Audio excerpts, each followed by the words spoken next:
So Rangamarthanda విషయానికి వస్తే sir, question ఏంటంటే వై రీమేక్ అండ్ వై ఫ్రీమేక్ అనే కాంటెక్స్ట్లో చంద్రలేఖ ఫస్ట్ రీమేక్ మీద మొట్టమొదటిసారి అఫీషియల్ రీమేక్ చేసింది. ఇప్పుడు రంగమార్తాండ, మధ్యలో అంతఃపురం ఒక్కటి ఫ్రీమేక్. అసలు కృష్ణవంశీ గారు రీమేక్ చేయాల్సిన అవసరం ఏముంది? రాజు తలుచుకుంటే కథలకు కొదవ, మీరు తలుచుకుంటే రాజు తలుచుకుంటే దెబ్బలకు కొదవ, మీరు తలుచుకుంటే కథలకు కొదవ, ఏం లేదు కదా. మరి ఎందుకు రీమేక్ చేయాల్సి వచ్చింది? రీమేక్ అంటే ఎందుకు చేయకూడదు? రీమేక్ ఎవరో తీసిన సినిమాని క్రియేటివ్ గా ఒక పెద్ద స్ట్రాంగెస్ట్ ముద్ర వేసుకున్న మీరు చంద్రలేఖ చేయాల్సిన అవసరం ఏమొచ్చింది? ఫస్ట్ రీమేక్ చేయాల్సి సినిమా నచ్చింది, ఓకే, సెటప్ నచ్చింది, నాగార్జున గారు, రాంప్రసాద్ గారు. సో ఈ సినిమా బాగుంటుంది తెలుగులో. అది వైల్ యువర్ స్లీపింగ్ అని శాండ్రా బుల్లక్ చేసిన ఒక ఇంగ్లీష్ ఫిల్మ్. అది దాన్ని ఫాజిల్ను ప్రియదర్శన్ గారు కలిపి, ఫాజిల్ గారు ప్రొడ్యూస్ చేశారు, ప్రియదర్శన్ గారు డైరెక్ట్ చేశారు. బాగుంది అనిపించింది. ఇది మన తెలుగులో కూడా బాగుంటుంది అని నాగార్జున గారు వాళ్ళు ఫీల్ అయ్యారు. నేను చేశాను. దానికి పెద్దగా ఆలోచించాల్సిన విషయం కాదు. తర్వాత ఏదైనా ఒకప్పుడు ఉండేదేమో కానీ ఇప్పుడు రీమేక్లు చేయకూడదు అనే ఒక ఇది లేదు. ఓటీటీ ఇది వచ్చిన తర్వాత ఒరిజినల్ చూసేస్తున్నారు కదా, రీమేక్ ఏమో. అవును, కానీ ఆ రంగమార్తాండ ఒరిజినల్ నట్ సామ్రాట్లో ఉండే మెటీరియల్ ఏదైతే ఉందో, కంటెంట్ ఏదైతే ఉందో, ఎలిమెంట్స్ ఏవైతే ఉన్నాయో, ఆ విషయాలన్నీ మన తెలుగు వాళ్ళకు కూడా చూడాలి, మన వాళ్ళకి తెలియాలి. మన సంస్కృతిలో, మన ఆలోచన విధానంలో, మన జీవన విధానంలో, మన కుటుంబ వ్యవస్థలో ఇలాంటిది చేస్తే చాలా బాగుంటుందని అనిపించి ఇది ఇప్పుడు కావాలి. దాంట్లో ఆ ఫ్రేమ్లో చాలా వాల్యూ సిస్టమ్ గురించి, స్టాండర్డ్స్ గురించి మాట్లాడవచ్చు అని అనిపించి తీశాను. ఒక కుటుంబ వ్యవస్థ ఇవాళ రోజున డబ్బు ప్రభావంతో ఎలాగ పగిలిపోతుంది, ఎలాగ ఛిద్రమైపోతుంది అనేది మెయిన్ ఎలిమెంట్ ఆ సినిమాలో. కానీ అది 1970లో రాసిన ఒక నవల, ఒక నాటకం, మరాఠీ నాటకం. మరాఠీలో నాటకాలు బాగా ఫేమస్ కాబట్టి. కుస్మాగ్రాజ్ అని ఒక సాహిత్య అకాడమీ విన్నారు. షేక్స్పియరియన్ స్ఫూర్తితోటి, కింగ్ లియర్ అనే దాన్ని స్ఫూర్తితోటి ఒక నాటకం రాశారు, ఒక నాటక నటుడి మీద. దాన్ని అక్కడ పెద్ద సూపర్ హిట్. అది అంటే ఎంత సూపర్ హిట్ అంటే ఇప్పటి వరకు కూడా టికెట్ పెట్టి కొనుక్కుని నాటకం చూస్తారు ఎక్కడైనా వేస్తే. సో చాలామంది veteran actors, both Marathi and Bollywood, దాన్ని సినిమాగా చేద్దాం ట్రై చేసి రకరకాల కారణాలు ఫైనల్గా మహేష్ మంజ్రేకర్, నానా పాటేకర్ కలిపి వాళ్ళే ప్రొడ్యూస్ చేశారు, వాళ్ళు చేశారు ఆ సినిమా. సో ఆ సినిమా చూసినప్పుడు అది 1970లో రాశారు. ఆ 40-50 సంవత్సరాల పాటు అది సూపర్ హిట్ నాటకం కాబట్టి దాన్ని యథాతథంగా తీయాల్సి వచ్చింది వాళ్ళకి. దీన్ని మనం మార్చితే మళ్ళీ మనం తిడతారు, బాగుంది కదా. సో దాన్ని పూర్తిగా నేను కాంటెంపరైజ్ చేసి 1970 తాలూకు అట్మాస్ఫియర్ ఉంటుంది దాంట్లో. అలా కాకుండా మనకి 21st సెంచరీకి తీసుకొచ్చి ఇప్పుడు ఎలా ఉంది అని అడాప్ట్ చేసాం యాక్చువల్ చెప్పాలంటే.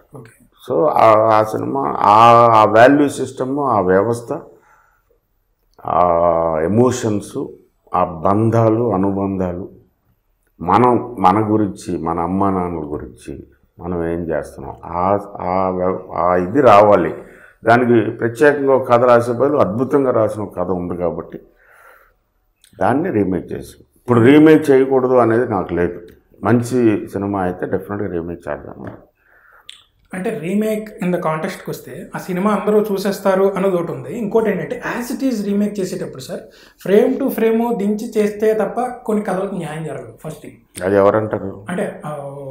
అంటే డైరెక్టర్ పాయింట్ ఆఫ్ వ్యూ చేయాలని ఎలా తెలుస్తుంది నీకు? అంటే ఒక డైరెక్టర్ కొన్ని as it is frame to frame చేయాల్సింది ఉంటుంది, కొన్ని అడాప్ట్ చేసి చేయాల్సింది ఉంటుంది. That depends on the film తప్ప అది జనరలైజ్డ్ రూల్ కాదు అని నా ఉద్దేశం. అంతేగాని ఇప్పుడు ఇలాగే అనే అది లేదు సినిమాకి అస్సలు లేదు. ఇక్కడ ఇది చేస్తే ఈ కథకి జస్టిఫికేషన్ అని రీమేక్లో కొన్ని మార్చే అవకాశాలు ఉంటాయి.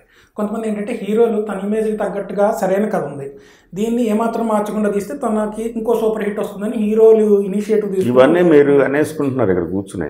చేసుకుంటారు కదా. అదే ఇక్కడ కూర్చుని అనేసుకుంటున్నారు. అవి చేసేవాళ్ళు చెప్తే రాఘవేంద్ర బోల్డ్ రీమేక్లు చేశారు, చాలా అద్భుతంగా చేశారు ఆయన. One of the best is 16 వయసు, చాలా చాలా చాలా గొప్పగా చేశారు. తర్వాత పిన్సెట్ ఎవరేజ్ గారు చాలా రీమేక్లు చేశారు, కోటి రామకృష్ణ గారు చేశారు.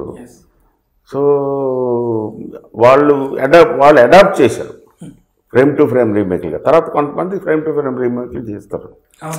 అది అక్కడ ఇండివిజువల్ డెసిషన్, అది జనరలైజ్డ్ రూల్ కాదు. సినిమాకు రూల్స్ లేవు, రూల్ లేవు.